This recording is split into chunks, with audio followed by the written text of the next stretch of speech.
Hello student पूर्व class रे आमे सपुष्पक उद्भिद रे किपरि लिंगीय जनन हेउची ता उपरे पढितिले सेटा गोटे हमर लॉन्ग क्वेश्चन हबो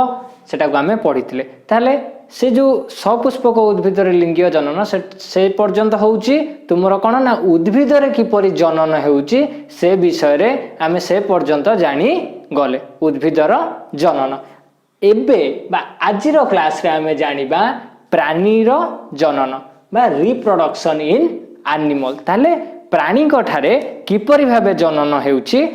जनन प्रक्रियाटा समापन हेउची सेटा को आमे जानिबा ताले देखो एटा भी तुमरो गोटे लॉन्ग क्वेश्चन हेई परिबो एग्जाम रे इंपोर्टेंट क्वेश्चन मध्ये एटा हेई परिबो ताले कोन ना फर्स्ट बीट रे आमे लिखिबा जते बेले एग्जाम रे क्वेश्चन पडिबो प्राणी रो जनन कोन बुझाई लेख ताले आमे लिखिबा कोन ना फर्स्ट बीट लिखिबा केतेक प्राणी रो वंश वृद्धि केवल अलिंगी जनन बा केवल लिंगीय जनन द्वारा होइथिबा बेले केतेकंक ठारे उभय प्रक्रिया देखा जाय थाए उद्भिद रे विषय भलिया कोन ना लिंगीय जनन आउ अलिंगी जनन प्राणी रे मध्य से लिंगीय जनन आउ अलिंगी जनन किछि देखो एट देछि किछि प्राणी को वंश वृद्धि केवल अलिंगी जनन बा केवल लिंगीय जनन द्वारा होई थाए ताले कोन ना आइदर से कोउथरे ना अलिंगी जनन रे हबो ता वंश वृद्धि और लिंगीय जनन रे मध्य हबो ताको वंश वृद्धि तापर कोन ना केते कंगठार उभय प्रक्रिया देखा जाय थाए ताले गोटिए प्राणी ताठी कोन ना उभय प्रक्रिया देखा जाय थाए अलिंगी जनन देखा जिवो लिंगीय जनन भी देखा जिवो सेकंड वीडियो लगिया कोन ना प्राणी मान कठारे देखा जाउथिबा अलिंगी जननर दुईटी साधारण उपाय होउची विभाजन ओ कोर्कोद्गम बुझी होउची प्राणी मान कठारे देखा जाउथिबा अलिंगी जननर उदाहरण देला कोन ना उपाय होउची विभाजन आ गोटे होउची कोन ना कोर्कोद्गम बुझी होउची फर्स्ट बीट रे हम हेडिंग करबा कोन ना विभाजन ऊपर जानिबा विभाजन कोन ना विभाजन एक अति सरल जनन प्रक्रिया एही प्रक्रिया दुई प्रकार ताहले अलिंगी जनन दुईटा उपाय हैला कोन कोन ना विभाजन आ कोर्कोद्गम ताले ए विभाजन होउची गोटे जनन प्रक्रिया एहा मध्य दुई प्रकार ताले कोन कोन ना गोटे होउची हमर दुई विभाजन ए बीट देई दबा बी बीट रे हम लिखि दबा बहु विभाजन ताले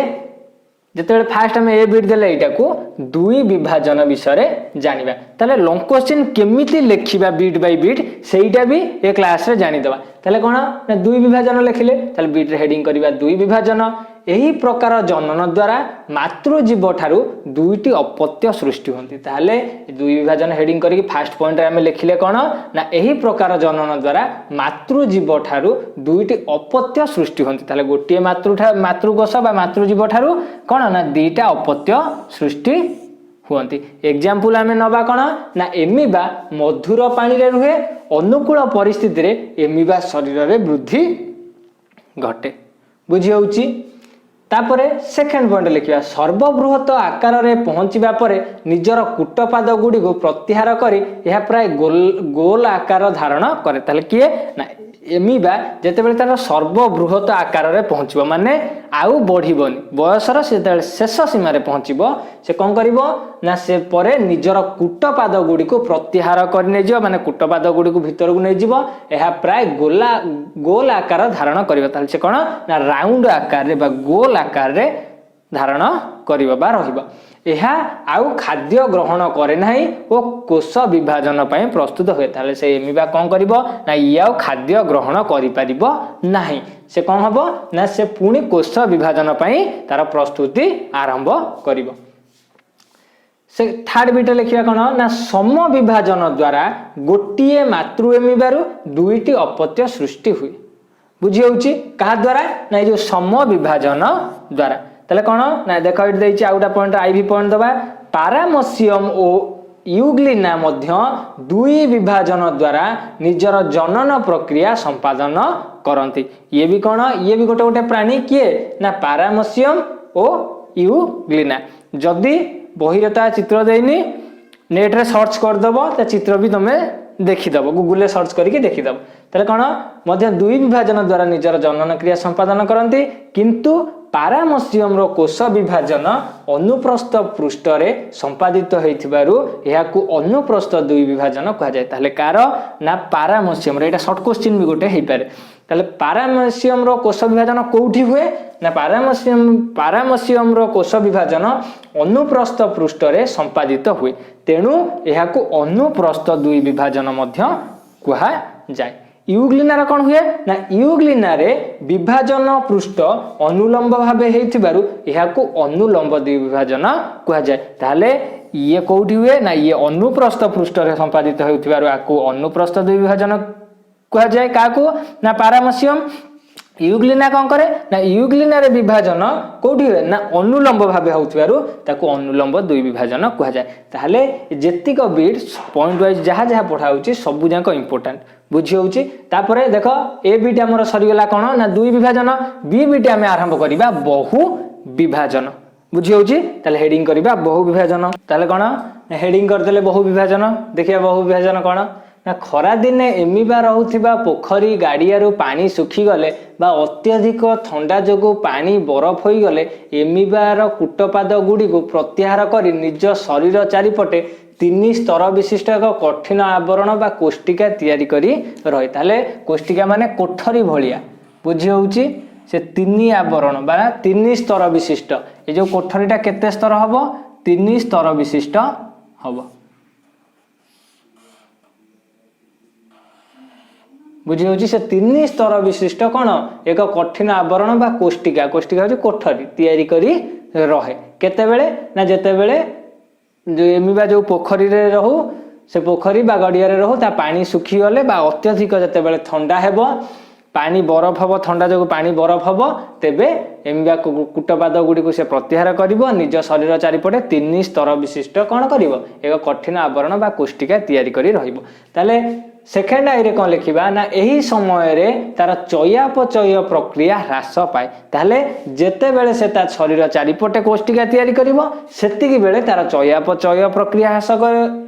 ह्रास पाए। चयापचय प्रक्रिया हम फास्ट विषय पोषण रे पढ़ी।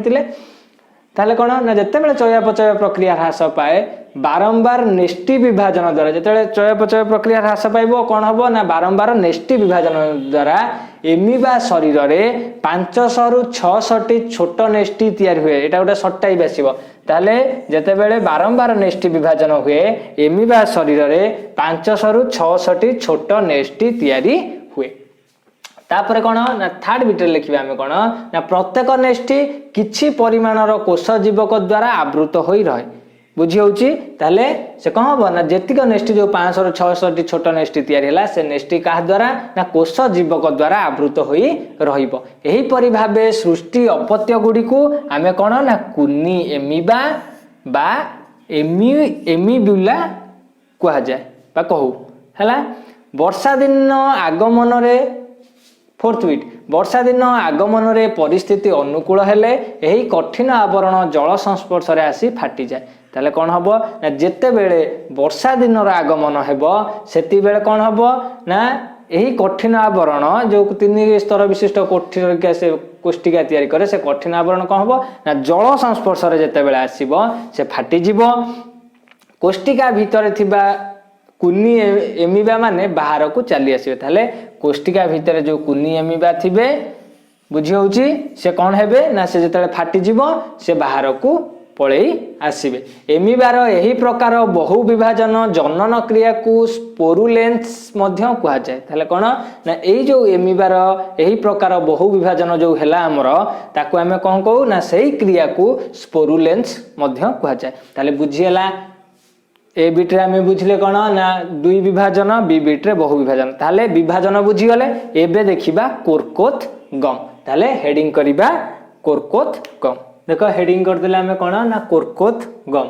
लिखिबा केतेक एककोषी प्राणी स्पंज और हाइड्रा परि बहुकोषीय प्राणी एही उपाय रे अलिंगी जनन द्वारा वंश विस्तार करंती। किए किए ना एककोषी प्राणी स्पंज और हाइड्रा परि बहुकोषीय प्राणी।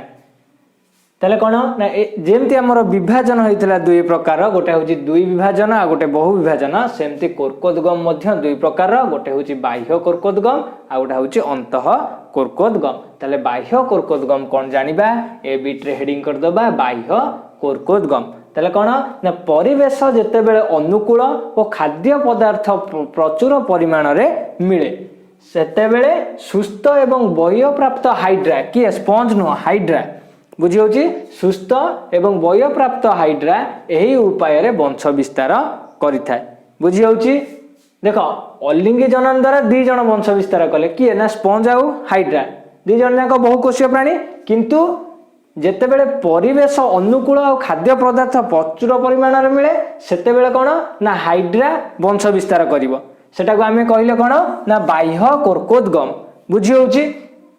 बी बीट रे जो अंतः कर्कोद्गम कोन ना प्रतिकूल परिवेश और खाद्य पदार्थर अभाव देखा गले किए करिवो ना हाइड्रा तमर जाईची ये रहिला किए ना स्पंज बुझी होची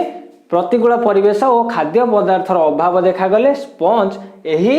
प्रणाली रे निज शरीर भितर जेम्यूल तयारी करी वंश विस्तार करे ताले एटा गोटा शॉर्ट टाइप आसी परिबो ताले कोन तयारी करी की करे ता शरीर भितर जेम्यूल तयारी करी वंश विस्तार करे देखो आ पर तमर आसीबो कोन ना पुनरुद्भवन हला सेटा मेंशन करिबा दरकार नै सेटा प्रक्रिया नुह केवल गोटे व्यवस्था बुझी होउची जदि कोन डाउट रहिला ताले कमेंट करिवो थैंक यू।